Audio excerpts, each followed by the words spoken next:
ನಮಸ್ಕಾರ. ಇವತ್ತಿನ ನಮ್ಮ ಚರ್ಚೆಗೆ ಸ್ವಾಗತ. ಇವತ್ತು ನಾವು ಆಕ್ಚುಲಿ ಗೇಮಿಂಗ್ ಜಗತ್ತೇ ಕಾಯ್ತಾ ಇರೋ ಗ್ರ್ಯಾಂಡ್ ಥೆಫ್ಟ್ ಆಟೋ 6 ಅಂದ್ರೆ GTA 6 ಬಗ್ಗೆ ಮಾತಾಡ್ತಾ ಇದೀವಿ. ಹೌದು, ಇದರ ಸುತ್ತ ಇರೋ ಲೇಟೆಸ್ಟ್ ಸುದ್ದಿ, ಲೀಕ್ಸ್ ಎಲ್ಲದರ ಬಗ್ಗೆನೂ ನೋಡೋಣ. ಕರೆಕ್ಟ್. ನಮ್ಮತ್ರ 2025ರ ಕೊನೆಯಲ್ಲಿ ಬಂದಿರೋ ಕೆಲವು ಲೀಕ್ ರಿಪೋರ್ಟ್ಸ್ ಇದೆ. ಇದರಲ್ಲಿ ಹೊಸ map details, game play systems, ಹೊಸ ಆಡಿಯೋ, ಆಮೇಲೆ NPC ಸಿಸ್ಟಮ್ಸ್, ಆನ್ಲೈನ್ ಬಗ್ಗೆ ಮಾಹಿತಿ. ಮತ್ತೆ ಇತ್ತೀಚೆಗೆ ಕನ್ಫರ್ಮ್ ಆದ ನವೆಂಬರ್ 2026 ರಿಲೀಸ್ ಡಿಲೇ ಬಗ್ಗೆನೂ ಇದೆ. ಹೌದು, ಅದು ಬಹುಮುಖ್ಯವಾದದ್ದು. ಸೊ ನಮ್ಮ ಇವತ್ತಿನ ಗುರಿ ಏನಂದ್ರೆ ಈ ಎಲ್ಲ ಮಾಹಿತಿಯನ್ನ ಒಟ್ಟು ಸೇರಿಸಿ GTA 6 ಡೆವಲಪ್ಮೆಂಟ್ ಯಾವ ಸ್ಟೇಜ್ನಲ್ಲಿದೆ, ಗೇಮ್ ಎಷ್ಟು ದೊಡ್ಡದಿರಬಹುದು, ಮತ್ತೆ ಈ ಲೀಕ್ಸ್ ಆ ಡಿಲೇ ಆದ್ಮೇಲೆ ಫೈನಲ್ ಗೇಮ್ ಬಗ್ಗೆ ಏನ್ ಹೇಳುತ್ತೆ ಅಂತ ಅರ್ಥ ಮಾಡ್ಕೊಳ್ಳೋದು. ಹಂಗೆ ಹಳೆ ಗೊಂದಲದ ಲೀಕ್ಸ್ ಎಲ್ಲ ಬಿಟ್ಟು ಲೇಟೆಸ್ಟ್ ಆಗಿರೋ ಸ್ವಲ್ಪ ನಂಬಲರ್ಹವಾದ ಮಾಹಿತಿಗಳ ಮೇಲೆ ಫೋಕಸ್ ಮಾಡೋಣ. ಹೌದು, ಇದೊಂಥರ ಈ ಗೇಮ್ ಬಗ್ಗೆ ಬೇಗ ತಿಳ್ಕೊಳ್ಳೋಕೆ ಒಂದು ಶಾರ್ಟ್ಕಟ್ ತರ ಇರುತ್ತೆ. ಖಂಡಿತ. ಯಾರೆಲ್ಲ ಈ ಗೇಮ್ ಬಗ್ಗೆ ಅಪ್ ಟು ಡೇಟ್ ಇರ್ಬೇಕು ಅನ್ಕೊಂಡಿದಾರೋ ಅವರಿಗಿದು ಯೂಸ್ ಆಗಬಹುದು. ಸರಿ, ಹಾಗಾದ್ರೆ ಮೊದಲು ಅತಿ ಹೆಚ್ಚು ಚರ್ಚೆಯಾದ ವಿಷಯದಿಂದಲೇ ಶುರು ಮಾಡೋಣ. ಆ ರಿಲೀಸ್ ಡೇಟ್ ಮುಂದಕ್ಕೆ ಹಾಕಿದಾರಲ್ಲ ಅದ್ರ ಬಗ್ಗೆ. ಆ ಡಿಲೇ. ಹೌದು, ಅಫಿಷಿಯಲ್ ಆಗಿ GTA 6 ಈಗ ನವೆಂಬರ್ 19, 2026ಕ್ಕೆ ಬರುತ್ತೆ ಅಂತ ಹೇಳಿದ್ದಾರೆ. ಕಾರಣ ಕೊಟ್ಟಿರೋದು ಹೆಚ್ಚುವರಿ ಪಾಲಿಶ್ ಸಮಯ ಮತ್ತೆ ಫೈನಲ್ ಡೆವಲಪ್ಮೆಂಟ್ ಅಡ್ಜಸ್ಟ್ಮೆಂಟ್ಸ್ ಬೇಕು ಅಂತ. ಇದು ಕೇಳೋಕೆ ಸಿಂಪಲ್ ಆಗಿ ಅನ್ಸಿದ್ರು ಇದ್ರ ಹಿಂದೆ ಬೇರೆ ಏನಾದ್ರೂ ಇದ್ಯಾ? ಖಂಡಿತ ಇರ್ಬೋದು. ನೋಡಿ, ಸಾಮಾನ್ಯವಾಗಿ ಇಷ್ಟು ದೊಡ್ಡ ಗೇಮ್ಸ್ ಡಿಲೇ ಆದಾಗ ಅದು ಬರೀ ಸಣ್ಣ ಪುಟ್ಟ ಬಗ್ ಫಿಕ್ಸಿಂಗ್ಗಿಂತ ಜಾಸ್ತಿ ಇರುತ್ತೆ. ಹೆಚ್ಚುವರಿ ಪಾಲಿಶ್ ಅನ್ನೋದು ಕೆಲವೊಮ್ಮೆ ನಾವು ಅಂದುಕೊಂಡಿದ್ದಕ್ಕಿಂತ ಇದು ತುಂಬಾ ದೊಡ್ಡದಾಗಿ ಬೆಳೆದಿದೆ, ಇದನ್ನೆಲ್ಲ ನೀಟಾಗಿ ಪ್ಯಾಕ್ ಮಾಡೋಕೆ ಟೈಮ್ ಬೇಕು ಅನ್ನೋದರ ಕೋಡ್ ವರ್ಡ್ ಕೂಡ ಆಗಿರ್ಬೋದು. ಓ ಹೌದಾ? ಹೌದು. ನಮ್ಮ ಸೋರ್ಸ್ನಲ್ಲೂ ಒಂದು ಕಡೆ ಪ್ರಸ್ತುತ ಬಿಲ್ಡ್ ನಿರೀಕ್ಷೆಗಿಂತ ದೊಡ್ಡದಾಗಿದೆ ಮತ್ತು ಅಡ್ವಾನ್ಸ್ಡ್ ಆಗಿದೆ ಅಂತ ಒಂದು ಮಾಹಿತಿ ಇದೆ.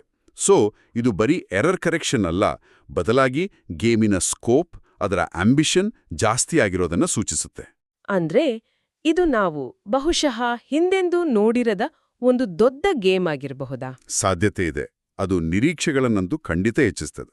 ಆದ್ರೆ ನಿರೀಕ್ಷೆಗಿಂತ ದೊಡ್ಡದು ಅನ್ನೋದು ಸ್ವಲ್ಪ ಮಾರ್ಕೆಟಿಂಗ್ ತಂತ್ರ ಇರಬಹುದಾ, ಹೈಪ್ ಕಂಟ್ರೋಲ್ ಮಾಡೋಕೆ? ಆ ಸಾಧ್ಯತೆನೂ ತಳ್ಳಿ ಹಾಕೋಕ್ಕಾಗಲ್ಲ. ಗೇಮಿಂಗ್ ಇಂಡಸ್ಟ್ರಿಲಿ ಹೈಪ್ ಮ್ಯಾನೇಜ್ಮೆಂಟ್ ಅನ್ನೋದು ಇದ್ದೇ ಇರುತ್ತೆ. ಆದರೆ ನಮ್ಮತ್ರ ಇರೋ ಬೇರೆ ಲೀಕ್ಸ್ ಇದೆಯಲ್ಲ, ಅದನ್ನೆಲ್ಲ ನೋಡಿದ್ರೆ ಗೇಮಿನ ಸ್ಕೋಪ್ ನಿಜವಾಗ್ಲೂ ದೊಡ್ಡದಾಗಿರೋ ಸಾಧ್ಯತೆನೇ ಹೆಚ್ಚು ಕಾಣಿಸ್ತಾ ಇದೆ. ಸರಿ, ಹಾಗಾದ್ರೆ ಆ ಗೇಮ್ನ ಸ್ಕೇಸ್ ಬಗ್ಗೆ ಮಾತಾಡೋದಾದ್ರೆ ಈ ಮ್ಯಾಪ್ ಲೀಕ್ಸ್ ಕಡೆ ಗಮನ ಕೊಡೋಣ. ಇಲ್ಲೇನೋ ತುಂಬಾ ಇಂಟ್ರೆಸ್ಟಿಂಗ್ ಡೀಟೇಲ್ ಸಿಕ್ಕಿದೆ ಅಂತೆ. ಹೌದು. 2025ರ ಕೊನೆಯಲ್ಲಿ ಬಂದಿರೋ ರಿಪೋರ್ಟ್ಸ್ ಪ್ರಕಾರ ಕೆಲವು internal map labels, developer environment screenshots ಮತ್ತೆ ಕೆಲವು ಕೋಆರ್ಡಿನೇಟ್ಸಿಂದ ಮೊದಲು ಗುರುತಿಸದೇ ಇರೋ ಹೊಸ ಏರಿಯಾಗಳು ಗೊತ್ತಾಗಿವೆ.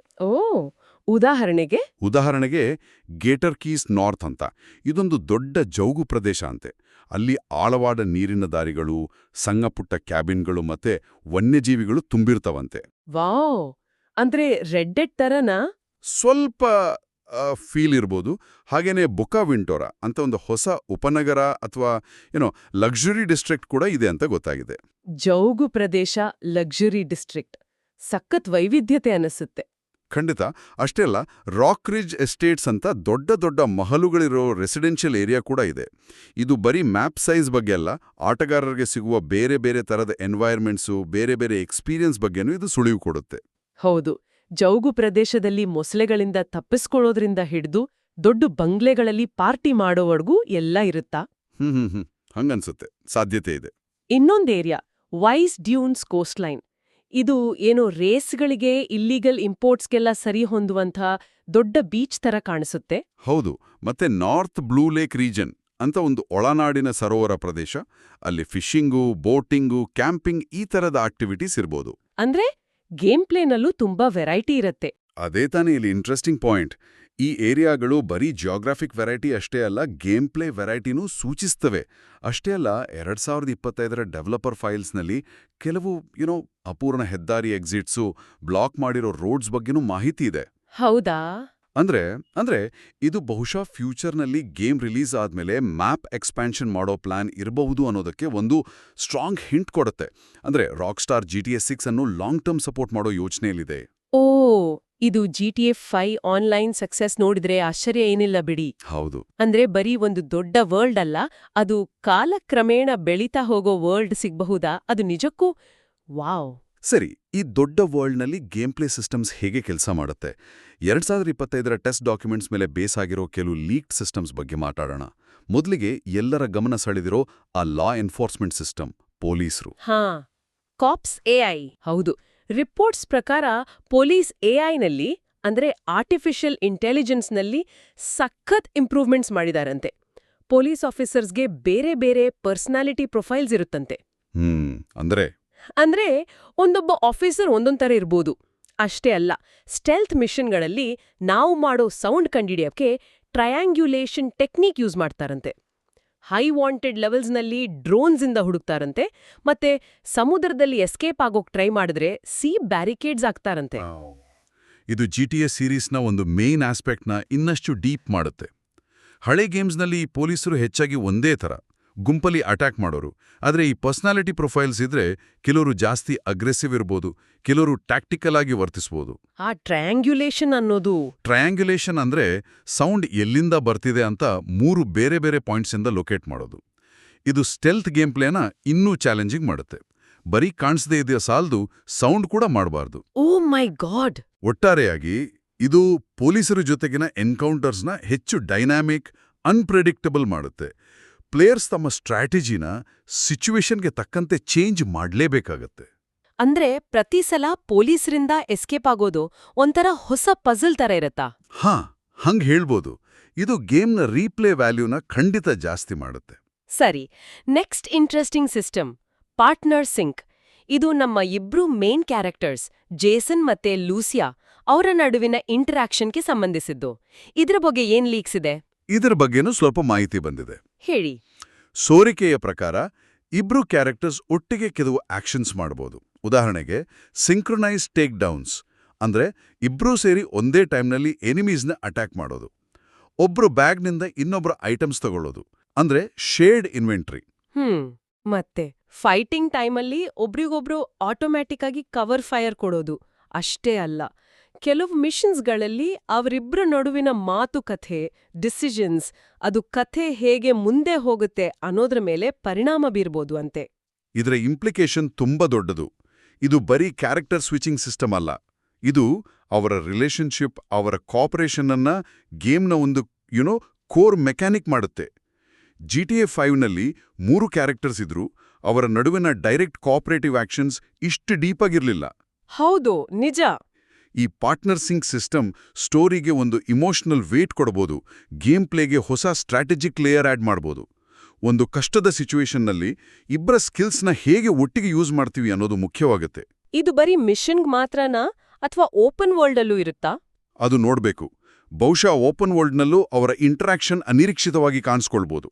ಹೌದು, ಈ ಕ್ಯಾರೆಕ್ಟರ್ ಡೈನಾಮಿಕ್ ಗೇಮ್ನ ಸೆಂಟರ್ ಪಾಯಿಂಟ್ ಆಗೋ ಸಾಧ್ಯತೆ ಇದೆ. ಸರಿ, ಕ್ಯಾರೆಕ್ಟರ್ ಇಂಟರಾಕ್ಷನ್ ಇಂದ ಈಗ ವೆಪನ್ಸ್ ಕಡೆ ಬರೋಣ. ವೆಪನ್ ಅಪ್ಗ್ರೇಡ್ಸ್ ಬಗ್ಗೆನೂ ಕೆಲವು ಲೀಕ್ಸ್ ಇದೆ ಅಂತೆ. Weapon customization. ಹೌದು, ಹೊಸ ಮಾಡಿಫಿಕೇಶನ್ಸ್ ಬಗ್ಗೆ ಮಾಹಿತಿ ಇದೆ. ಟ್ಯಾಕ್ಟಿಕಲ್ ಗ್ರಿಪ್ಸ್, ಇಂಪ್ರೂವ್ಡ್ ಸಪ್ರೆಸರ್ಸ್ ಅಂದ್ರೆ ಸೈಲೆನ್ಸರ್ಸ್, ಮತ್ತೆ ಗನ್ ಸೈಡ್ಗೆ ಲೈಟ್, ಲೇಸರ್ ಎಲ್ಲ ಅಟ್ಯಾಚ್ ಮಾಡೋಕೆ ಸೈಡ್ ರೇಲ್ ಅಟ್ಯಾಚ್ಮೆಂಟ್ಸ್. ಇದೆಲ್ಲ ಓಕೆ, ಆದ್ರೆ ಇದಕ್ಕಿಂತ ಇಂಟ್ರೆಸ್ಟಿಂಗ್ ಏನಂದ್ರೆ ವೆಪನ್ ಜಾಮಿಂಗ್. ಹೌದು, ಅಂದ್ರೆ ಗನ್ ಪರಿಸ್ಥಿತಿಯ ಎಫೆಕ್ಟಿಂದ ಮಣ್ಣು, ಮಳೆ, ಧೂಳು ಇದ್ರಿಂದ ಕೆಲವೊಮ್ಮೆ ಸರಿ ವರ್ಕ್ ಆಗದೆ ಸ್ಟಕ್ ಆಗೋ ಸಿಸ್ಟಮ್ ಟೆಸ್ಟ್ ಮಾಡ್ತಿದಾರಂತೆ. ಜೊತೆಗೆ ಡ್ಯುಯಲ್ ಹೋಲ್ಸ್ಟರ್ ಅಂದ್ರೆ ಎರಡೆರಡು ಗನ್ ಯೂಸ್ ಮಾಡೋವಾಗ ಫಾಸ್ಟ್ ಆಗಿ ಸ್ವಾಪ್ ಮಾಡೋ ಆನಿಮೇಷನ್ಸ್ ಕೂಡ ಟೆಸ್ಟ್ ನಡೀತಿದೆ. ಇದು ಗೇಮ್ ಪ್ಲೇಗೆ 2 ಮುಖ್ಯ ವಿಷಯಗಳನ್ನ ಸೇರಿಸುತ್ತೆ. ಒಂದು ಕಸ್ಟಮೈಸೇಷನ್, ಇನ್ನೊಂದು ರಿಯಲಿಸಂ. ಜಾಸ್ತಿ ಅಟ್ಯಾಚ್ಮೆಂಟ್ಸ್ ಇದ್ರೆ ಪ್ಲೇಯರ್ಸ್ ತಮ್ಮ ಸ್ಟೈಲ್ಗೆ ತಕ್ಕಂತೆ ಗನ್ಸ್ ಮಾಡಿಫೈ ಮಾಡ್ಕೋಬಹುದು. ಹಾ, ಆ ವೆಪನ್ ಜಾಮಿಂಗ್ ಅದು ಕಿರಿಕಿರಿ ಆಗಲ್ವಾ? ಕೆಲವರಿಗೆ ಆಗ್ಬೋದು, ಆದ್ರೆ ಅದು ಗೇಮ್ಗೆ ಒಂದು ರಿಯಲಿಸಂ, ಒಂದು ಅನ್ಪ್ರೆಡಿಕ್ಟಬಿಲಿಟಿ ತರುತ್ತೆ. ಯುದ್ಧದ ಮಧ್ಯೆ ಗನ್ ಜಾಮ್ ಆದ್ರೆ ಸಿಚುವೇಶನ್ ಕಂಪ್ಲೀಟ್ ಚೇಂಜ್ ಆಗುತ್ತೆ. ಇದು ಪ್ಲೇಯರ್ಸ್ನ ತಮ್ಮ ವೆಪನ್ಸ್ ಮೇಂಟೆನೆನ್ಸ್ ಬಗ್ಗೆನೂ ಯೋಚನೆ ಮಾಡೋ ಹಾಗೆ ಮಾಡ್ಬೋದು. ಹೌದು, ಮಳೆಯಲ್ಲಿ ಗನ್ ಜಾಮ್ ಆದ್ರೆ ಆಶ್ಚರ್ಯ ಅಲ್ಲ ಅನ್ನೋ ಹಾಗೆ. ಹಾ, ಇನ್ನು ಆ ಡ್ಯುಯಲ್ ಹೋಲ್ಸ್ಟರ್ ಫಾಸ್ಟ್ ಸ್ವಾಪ್ ಆನಿಮೇಷನ್ಸ್, ಅದು ಕಾಂಬ್ಯಾಟ್ ಫ್ಲೋನ ಸ್ಪೀಡಪ್ ಮಾಡ್ಬೋದು.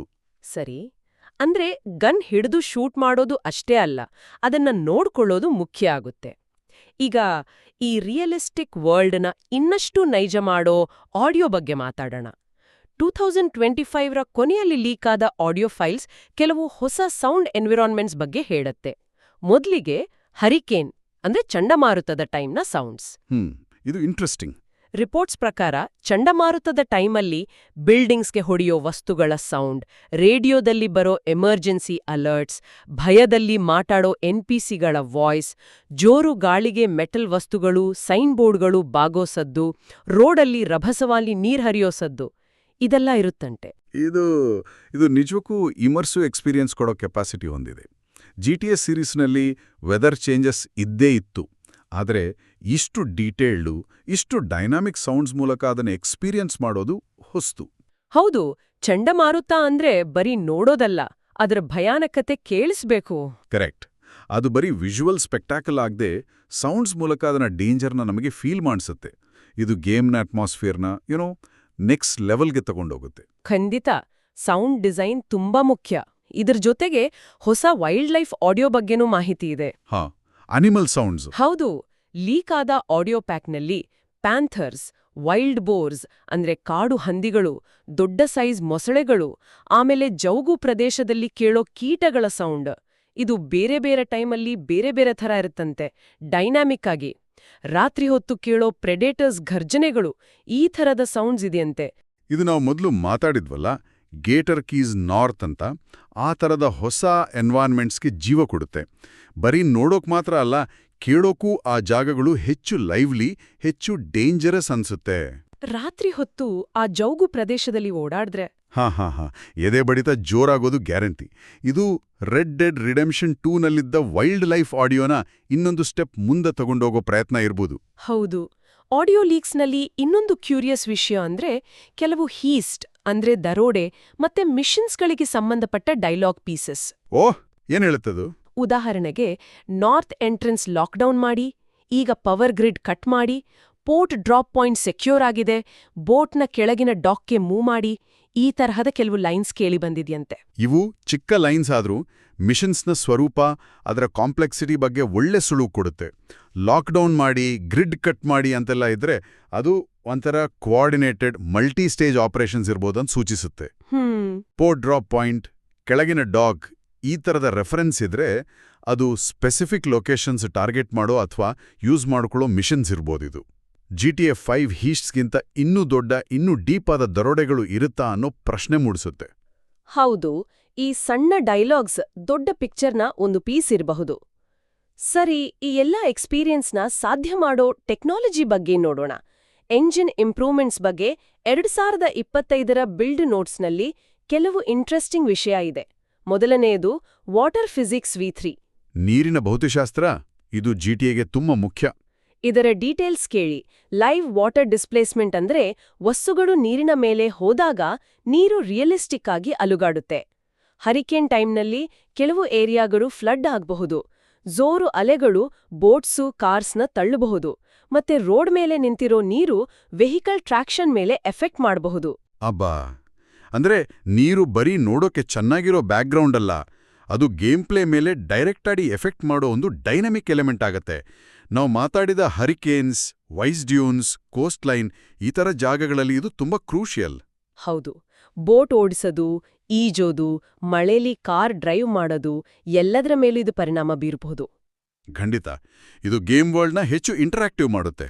ಇದೇ ರೀತಿ ಡೈನಾಮಿಕ್ ವೆಜಿಟೇಷನ್ 2.0 ಅಂದ್ರೆ ಗಿಡ ಮರಗಳ ಫಿಸಿಕ್ಸ್ ಬಗ್ಗೆನೂ ಹೇಳಿದ್ದಾರೆ. ರೆಡ್ ಡೆಡ್ನಲ್ಲಿ ಇದು ಸಖತ್ತಾಗಿತ್ತು. ಹೌದು. ಇದ್ರ ಪ್ರಕಾರ ಕ್ಯಾರೆಕ್ಟರ್ಸ್ ಹುಲ್ಲಿನಲ್ಲಿ ನಡೆದ್ರೆ ಹುಲ್ಲು ಬಾಗತ್ತೆ, ನೀರ್ನಲ್ಲಿ ಗಿಡಗಳು ತೇಲ್ತವೆ, ಒಣಗಿದ ಪೊದೆಗಳ ಮೇಲೆ ಬೆಂಕಿ ಇನ್ನೂ ರಿಯಲಿಸ್ಟಿಕ್ ಆಗಿ ಹರಡುತ್ತೆ, ಮತ್ತೆ ಹರಿಕೇನ್ ಟೈಮ್ನಲ್ಲಿ ಮರಗಳು ಗಾಳಿಗೆ ಆಡೋದು ಕೂಡ ಹೆಚ್ಚು ನೈಜವಾಗಿ ಕಾಣುತ್ತಂತೆ. ಇದು ಮತ್ತೆ ರಿಯಲಿಸಂ ಮತ್ತು ಇಮರ್ಷನ್ ಜಾಸ್ತಿ ಮಾಡೋ ಫೀಚರ್. ರೆಡ್ ಡೆಡ್ 2ನಲ್ಲಿ ಇದರ ಅಡ್ವಾನ್ಸ್ಡ್ ವರ್ಷನ್ ನೋಡಿದ್ವಿ. GTA 6 ಇದನ್ನ ಇನ್ನಷ್ಟು ಇಂಪ್ರೂವ್ ಮಾಡೋ ಸಾಧ್ಯತೆ ಇದೆ. ಅಷ್ಟೇ ಅಲ್ಲ, ಇದು ಗೇಮ್ ಪ್ಲೇ ಮೇಲೂ ಪರಿಣಾಮ ಬೀರ್ಬೋದು. ಹೇಗೆ? ಉದಾಹರಣೆಗೆ, ದಟ್ಟವಾದ ಹುಲ್ಲಿನಲ್ಲಿ ಅವಿತ್ಕೊಳ್ಳೋದು, ಸ್ಟೆಲ್ತ್ ಹೆಚ್ಚು ಎಫೆಕ್ಟಿವ್ ಆಗ್ಬೋದು, ಅಥವಾ ಬೆಂಕಿ ಹರಡೋ ರೀತಿ ಹೊಸ ಚಾಲೆಂಜ್ ಅಥವಾ ಆಪರ್ಚುನಿಟೀಸ್ ಕ್ರಿಯೇಟ್ ಮಾಡ್ಬೋದು. ಹೌದು ಹೌದು. ಮತ್ತೆ ಇಂಜಿನ್ ಇಂಪ್ರೂವ್ಮೆಂಟ್ಸ್ನಲ್ಲಿ ಮೂರನೇದು ಬಹುಶಃ ತುಂಬಾ ಜನ ಪ್ಲೇಯರ್ಸ್ ಕೇಳ್ತಾ ಇದ್ದಿದ್ದು ಇಂಟೀರಿಯರ್ ಡೆನ್ಸಿಟಿ ಇನ್ಕ್ರೀಸ್. ಹಾ, ಬಿಲ್ಡಿಂಗ್ ಒಳಗೆ ಹೋಗೋದು. ಕರೆಕ್ಟ್. 2025ರ ಟೆಸ್ಟ್ ಡಾಕ್ಯುಮೆಂಟ್ಸ್ ಪ್ರಕಾರ ಗೇಮ್ನಲ್ಲಿ ಹೆಚ್ಚು ಬಿಲ್ಡಿಂಗ್ಸ್ ಎಂಟರ್ ಮಾಡೋಕೆ ಆಗುತ್ತೆ. ಕೆಲವು ಬಿಲ್ಡಿಂಗ್ಸ್ನಲ್ಲಿ ಮಲ್ಟಿಪಲ್ ಫ್ಲೋರ್ಸ್ ಇರುತ್ತೆ. ಶಾಪ್ಸ್, ಮೋಟೆಲ್ಸ್, ವೇರ್ ಹೌಸ್ ಈ ತರದ ಜಾಗಗಳ ಒಳಗೆ ಹೆಚ್ಚು ಇಂಟರಾಕ್ಟಿವ್ ಆಬ್ಜೆಕ್ಟ್ಸ್ ಇರುತ್ತಂತೆ. ಮತ್ತೆ ಪ್ರತಿ ಇಂಟೀರಿಯರ್ಗೂ ಅದರದ್ದೇ ಆದ ಡೈನಾಮಿಕ್ ಲೈಟಿಂಗ್ ಇರುತ್ತಂತೆ. ಇದು ಆಲ್ಮೋಸ್ಟ್ ಎಲ್ಲ ಓಪನ್ ವರ್ಲ್ಡ್ ಗೇಮ್ ಪ್ಲೇಯರ್ಸ್ನ ಒಂದು ದೊಡ್ಡ ಡಿಮ್ಯಾಂಡ್. ಸಿಟಿಗಳು ಹೊರಗಿಂದ ದೊಡ್ಡದಾಗಿ ಕಂಡ್ರೂ ಒಳಗೆ ಹೋಗ್ಬೋದಾದ ಬಿಲ್ಡಿಂಗ್ಸ್ ತುಂಬಾ ಕಡಿಮೆ ಇರುತ್ತೆ. ನಿಜ. ಈ ಲೀಕ್ ನಿಜ ಆದರೆ ಅದು ವರ್ಲ್ಡ್ ಎಕ್ಸ್ಪ್ಲೋರೇಷನ್ನ ಹೆಚ್ಚು ಮೀನಿಂಗ್ಫುಲ್ ಮಾಡುತ್ತೆ. ಸಿಟಿ ಬರೀ ಒಂದು ದೊಡ್ಡ ಫಿಲ್ಮ್ ಸೆಟ್ ಥರ ಅನ್ಸದೆ ಹೆಚ್ಚು ಜೀವಂತ, ಹೆಚ್ಚು ಡೀಪ್ ಅನ್ಸುತ್ತೆ. ಇದು ಸಣ್ಣ ಡೀಟೇಲ್ ಆದರೂ ಓವರಾಲ್ ಎಕ್ಸ್ಪೀರಿಯನ್ಸ್ ಮೇಲೆ ದೊಡ್ಡ ಎಫೆಕ್ಟ್ ಮಾಡುತ್ತೆ. ಖಂಡಿತ. ಒಂದು ಸಿಟಿಲಿ ಓಡಾಡುವಾಗ ಹೆಚ್ಚು ಡೋರ್ಸ್ ಓಪನ್ ಇದ್ರೆ ಆ ವರ್ಲ್ಡ್ ಬಗ್ಗೆ ನಮ್ಮ ಪರ್ಸೆಪ್ಷನ್ನೇ ಚೇಂಜ್ ಆಗತ್ತೆ. ಸರಿ, ಇಷ್ಟೆಲ್ಲ ಸಿಂಗಲ್ ಪ್ಲೇಯರ್ ಬಗ್ಗೆ ಆಯ್ತು. ಈಗ ಸ್ವಲ್ಪ ಆನ್ಲೈನ್ ಕಡೆ ನೋಡೋಣ. GTA ಆನ್ಲೈನ್ 2 ಅಂತ ಕರಿಬೋದಾದ ಇದರ ಫ್ಯೂಚರ್ ಬಗ್ಗೆನೂ ಕೆಲವು ಲೀಕ್ಸ್ ಇದೆ. Online updates. ಹೌದು. 2025ರ ಕೊನೆ ಮಾಹಿತಿಲಿ 3 ಮೇನ್ ಪಾಯಿಂಟ್ಸ್ ಇದೆ. ಮೊದಲೇದು ಸರ್ವರ್ ವೈಡ್ ವೆದರ್ ಅಲರ್ಟ್ಸ್. ಅಂದ್ರೆ ಹರಿಕೇನ್ ಅಥವಾ ಫ್ಲಡ್ನಂತಹ ದೊಡ್ಡ ವೆದರ್ ಇವೆಂಟ್ಸ್ ಬರೋ ಮುಂಚೆ ಆನ್ಲೈನಲ್ಲಿರೋ ಎಲ್ಲಾ ಪ್ಲೇಯರ್ಸ್ಗೂ ವಾರ್ನಿಂಗ್ ಸಿಗುತ್ತೆ. Oh, interesting. ಎಲ್ಲರಿಗೂ ಒಂದೇ ಸಲನಾ? ಹಂಗೆ ಅನ್ಸುತ್ತೆ. ಎರಡನೇದು ಕ್ರ್ಯೂ ಸೇಫ್ ಹೌಸಸ್. ಅಂದ್ರೆ ಪ್ಲೇಯರ್ ಗ್ರೂಪ್ಸ್ ಕ್ರ್ಯೂಗಳು ತಮ್ಮದೇ ಆದ ಕಸ್ಟಮೈಸ್ ಮಾಡಬಹುದಾದ ಸೇಫ್ ಹೌಸ್ ಹೊಂದಬಹುದು. ಅಲ್ಲಿ ಶೇರ್ಡ್ ವೆಪನ್ ಸ್ಟೋರೇಜ್, ಮಿಷನ್ ಪ್ಲಾನಿಂಗ್ಗೆ ಮೀಟಿಂಗ್ ಬೋರ್ಡ್ಸ್, ವೆಹಿಕಲ್ ಬೇಸ್ ಎಲ್ಲ ಇರಬಹುದು. ಇದು ಸೋಷಲ್ ಆಸ್ಪೆಕ್ಟ್ನ ಇಂಪ್ರೂವ್ ಮಾಡುತ್ತೆ. ಹೌದು. ಮೂರನೇದು ಕ್ರೂ ರೈಡ್ ಈವೆಂಟ್ಸ್. ಅಂದ್ರೆ ಕ್ರೂಗಳು ಒಟ್ಟಿಗೆ ಮಾಡಬಹುದಾದ ಹೊಸ ತರಹದ ಆಕ್ಟಿವಿಟೀಸ್. ಉದಾಹರಣೆಗೆ ಎನಿಮಿ ಹೈಡ್ಔಟ್ಸ್ ಮೇಲೆ ರೈಡ್ ಮಾಡೋದು, ಕಾನ್ವಾಯ್ ಹೈಜಾಕ್ ಮಾಡೋದು, ಪೋರ್ಟ್ನಿಂದ ಕಾರ್ಗೋ ಕದಿಯೋದು ಅಥವಾ ಪ್ಲೇಯರ್ ನಡೆಸೋ ಕಾರ್ ಡೀಲರ್ಶಿಪ್ಸ್ ಮೇಲೆ ದರೋಡೆ ಮಾಡೋದು. ವಾವ್! ಇದನ್ನೆಲ್ಲ ಒಟ್ಟಿಗೆ ನೋಡಿದ್ರೆ GTA ಆನ್ಲೈನ್ನ ಫ್ಯೂಚರ್ನ ಒಂದು ಕ್ಲಿಯರ್ ಪಿಕ್ಚರ್ ಸಿಗುತ್ತೆ. Server wide weather events online ವರ್ಲ್ಡ್ನ ಹೆಚ್ಚು ಡೈನಾಮಿಕ್, ಅನ್ಪ್ರಿಡಿಕ್ಟಬಲ್ ಮಾಡುತ್ತೆ. ಎಲ್ಲರೂ ಒಂದೇ ಸಲ ಹರಿಕೇನ್ ಫೇಸ್ ಮಾಡಬೇಕಾದ್ರೆ ಅದು ಕೋಆಪರೇಟಿವ್ ಅಥವಾ ಕಾಂಪಿಟೇಟಿವ್ ಗೇಮ್ ಪ್ಲೇಗೆ ಹೊಸ ಡೈಮೆನ್ಷನ್ ಕೊಡುತ್ತೆ. ನಿಜ. ಕ್ರ್ಯೂ ಸೇಫ್ ಹೌಸಸ್ ಸೋಷಲ್ ಫೀಚರ್ಸ್ನ ಟೀಮ್ ಪ್ಲೇನ ಪ್ರಮೋಟ್ ಮಾಡುತ್ತೆ. ಕ್ರ್ಯೂ ರೈಡ್ ಈವೆಂಟ್ಸ್ ಹೊಸ, ಬಹುಶಃ ಹೆಚ್ಚು ಕಾಂಪ್ಲೆಕ್ಸ್ ಆದ ಕೋಆಪರೇಟಿವ್ ಕ್ರೈಮ್ ಆಕ್ಟಿವಿಟೀಸ್ನ ಇಂಟ್ರೊಡ್ಯೂಸ್ ಮಾಡುತ್ತೆ. ಮುಖ್ಯವಾಗಿ ಇದು ಸಿಂಗಲ್ ಪ್ಲೇಯರ್ನಲ್ಲಿರೋ ಎಂಜಿನ್ ಇಂಪ್ರೂವ್ಮೆಂಟ್ಸ್, ವೆದರ್, ಇಂಟೀರಿಯರ್ಸ್ ಅದನ್ನೆಲ್ಲ ಆನ್ಲೈನ್ ಎಕ್ಸ್ಪೀರಿಯನ್ಸ್ಗೂ ತರುತ್ತೆ. ಅಂದ್ರೆ 2 ಮೋಡ್ಸ್ ಮಧ್ಯೆ ಒಂದು ಕನೆಕ್ಷನ್ ಇರುತ್ತೆ. ಹೌದು. ಒಂಥರ ಟೆಕ್ನಿಕಲ್ ಮತ್ತು ಎಕ್ಸ್ಪೀರಿಯನ್ಷಿಯಲ್ ಹಾರ್ಮೋನಿ ಕ್ರಿಯೇಟ್ ಮಾಡೋ ಪ್ರಯತ್ನ ಇದು. ಹಾಗಾದ್ರೆ ಈ ಎಲ್ಲ ಲೀಕ್ಸ್ನ ಒಟ್ಟಿಗೆ ಸೇರಿಸಿ ನೋಡಿದಾಗ ನಮಗೇನು ಗೊತ್ತಾಗತ್ತೆ? ಸಿಂಪಲ್ ಆಗಿ ಹೇಳೋದಾದ್ರೆ GTA 6 ಬರೀ ದೊಡ್ಡದಲ್ಲ, ಬದಲಿಗೆ ಅತಿ ಮಹತ್ವಾಕಾಂಕ್ಷಿಯ, ಟೆಕ್ನಿಕಲಿ ತುಂಬಾ ಅಡ್ವಾನ್ಸ್ಡ್ ಆಗಿರೋ ಗೇಮ್ ಆಗಿ ರೆಡಿ ಆಗ್ತಿದೆ ಅಂತ ಅನ್ಸುತ್ತೆ. ಹೌದು. ದೊಡ್ಡ ವೆರೈಟಿ ಇರೋ map, deep AI systems, character interaction, realistic physics, sound, ಹೆಚ್ಚು ಎಂಟರ್ ಮಾಡಬಹುದಾದ ಬಿಲ್ಡಿಂಗ್ಸ್ ಮತ್ತೆ ಇದೆಲ್ಲನ ಯೂಸ್ ಮಾಡ್ಕೊಳ್ಳೋ ಡೈನಾಮಿಕ್ ಆನ್ಲೈನ್ ವರ್ಲ್ಡ್, ಇದೆಲ್ಲ ಆ ನವೆಂಬರ್ 2026 ಡಿಲೇ ಹಿಂದಿನ ಕಾರಣ ಇರಬಹುದಾ? ಖಂಡಿತ. ಇಲ್ಲಿ ಗಮನಿಸಬೇಕಾದ ಮುಖ್ಯ ವಿಷಯ ಏನಂದ್ರೆ, ಇವೆಲ್ಲ ಲೀಕ್ಸ್ ಆದರೂ ಬೇರೆ ಬೇರೆ ಸೋರ್ಸಿಂದ ಬಂದಿರೋ ಈ ಮಾಹಿತಿಗಳೆಲ್ಲ ಒಂದಕ್ಕೊಂದು ಕನೆಕ್ಟ್ ಆಗ್ತಿವೆ, ಒಂದು ಕನ್ಸಿಸ್ಟೆಂಟ್ ಪಿಕ್ಚರ್ ಕೊಡ್ತಿವೆ. ಅದು ತುಂಬ ಡೀಟೇಲ್ಡ್, ಡೈನಾಮಿಕ್, ಇಂಟರ್ ಕನೆಕ್ಟೆಡ್ ವರ್ಲ್ಡ್ನ ಚಿತ್ರ. ಉದಾಹರಣೆಗೆ ವೆದರ್ ಸಿಸ್ಟಮ್ ಅದು ಬರೀ ನೋಡೋಕಲ್ಲ, ಅದು ವಾಟರ್ ಫಿಸಿಕ್ಸ್ ಮೇಲೆ ಎಫೆಕ್ಟ್ ಮಾಡುತ್ತೆ, ಹರಿಕೇನ್ ಆಡಿಯೋ ಇಮರ್ಷನ್ ಜಾಸ್ತಿ ಮಾಡುತ್ತೆ, ಆನ್ಲೈನ್ನಲ್ಲಿ ಸರ್ವರ್ ವೈಡ್ ಈವೆಂಟ್ಸ್ ಕ್ರಿಯೇಟ್ ಮಾಡುತ್ತೆ. ಹಾಗೇನೆ ಆ ಅಡ್ವಾನ್ಸ್ಡ್ AI ಬರೀ ಫೈಟಿಂಗ್ನ ಚಾಲೆಂಜಿಂಗ್ ಮಾಡೋದಲ್ಲ, ಅದು ಪಾರ್ಟ್ನರ್ ಸಿಂಕ್ ಜೊತೆ ಸೇರಿ ಸ್ಟೋರಿ, ಗೇಮ್ ಪ್ಲೇನ ಡೀಪ್ ಮಾಡಬಹುದು. ಅಂದ್ರೆ ಎಲ್ಲವೂ ಒಂದಕ್ಕೊಂದು ಲಿಂಕ್ ಆಗಿದೆ. ಹೌದು. ಇದು ಬರೀ ಒಂದಿಷ್ಟು ಫೀಚರ್ಸ್ ಲಿಸ್ಟ್ ಅಲ್ಲ, ಬದಲಿಗೆ ಒಂದಕ್ಕೊಂದು ಹೆಣೆದುಕೊಂಡಿರೋ ಕಾಂಪ್ಲೆಕ್ಸ್ ಸಿಸ್ಟಮ್ಸ್ನ ಒಂದು ನೆಟ್ವರ್ಕ್ ತರ ಕಾಣ್ತಿದೆ. ಖಚಿತವಾಗಿ. ರಿಲೀಸ್ ಡೇಟ್ ಹತ್ರ ಬಂದಾಗೆ ಇನ್ನೂ ಹೆಚ್ಚು ಲೀಕ್ಸ್ ಬರಬಹುದು, ಅಥವಾ ರಾಕ್ಸ್ಟಾರ್ನಿಂದಲೇ ಅಫಿಷಿಯಲ್ ನ್ಯೂಸ್, ಹೊಸ ಟ್ರೇಲರ್ಸ್ ಬರಬಹುದು. ಕಾದು ನೋಡ್ಬೇಕು. ಹೌದು. ಈಗ ಈ ಚರ್ಚೆ ಮುಗಿಸೋ ಮುಂಚೆ ಕೇಳುಗರಿಗೆ ಒಂದು ಯೋಚನೆ ಮಾಡೋಕ್ಕೊಂದು ಪ್ರಶ್ನೆ. ಹೇಳಿ. ಈ ಎಲ್ಲ ಲೀಕ್ಸ್ನ ಗಮನದಲ್ಲಿ ಇಟ್ಕೊಂಡು ದೊಡ್ಡ world, advanced AI, dynamic weather, physics, deep character interaction, integrated online features, ಇವುಗಳಲ್ಲಿ ಯಾವ ಒಂದೇ ಒಂದು ಎಲಿಮೆಂಟ್ನ ಪರ್ಫೆಕ್ಟ್ ಆಗಿ ಎರರ್ ಇಲ್ಲದೆ ಎಕ್ಸಿಕ್ಯೂಟ್ ಮಾಡಿದ್ರೆ ಅದು GTA 6 ಅನ್ನ ಬರೀ ಒಂದು ಬೆಸ್ಟ್ ಗೇಮ್ ಮಾಡೋದಲ್ಲದೆ ಓಪನ್ ವರ್ಲ್ಡ್ ಗೇಮಿಂಗ್ ಜಾನರನ್ನೇ ರೀಡಿಫೈನ್ ಮಾಡೋ ತಾಕತ್ ಹೊಂದಿದೆ ಅಂತ ನಿಂಗನ್ಸುತ್ತೆ. ಓ, ಒಳ್ಳೆ ಪ್ರಶ್ನೆ. ಬಹುಶಃ ಅದು ಹಿಂದೆಂದೂ ನೋಡಿರದ AI ಆಗಿರಬಹುದಾ? ಅಥವಾ ಕಂಪ್ಲೀಟ್ಲಿ ಡೈನಾಮಿಕ್ ರಿಯಾಕ್ಟಿವ್ ಎನ್ವಿರಾನ್ಮೆಂಟ್, ಅಥವಾ ಕ್ಯಾರೆಕ್ಟರ್ಸ್ ನಡುವಿನ ರಿಲೇಶನ್ಶಿಪ್ ಮತ್ತೆ ಅದರ ಸ್ಟೋರಿ ಇಂಪ್ಯಾಕ್ಟಾ? ಇದ್ರ ಬಗ್ಗೆ ಯೋಚನೆ ಮಾಡಿ.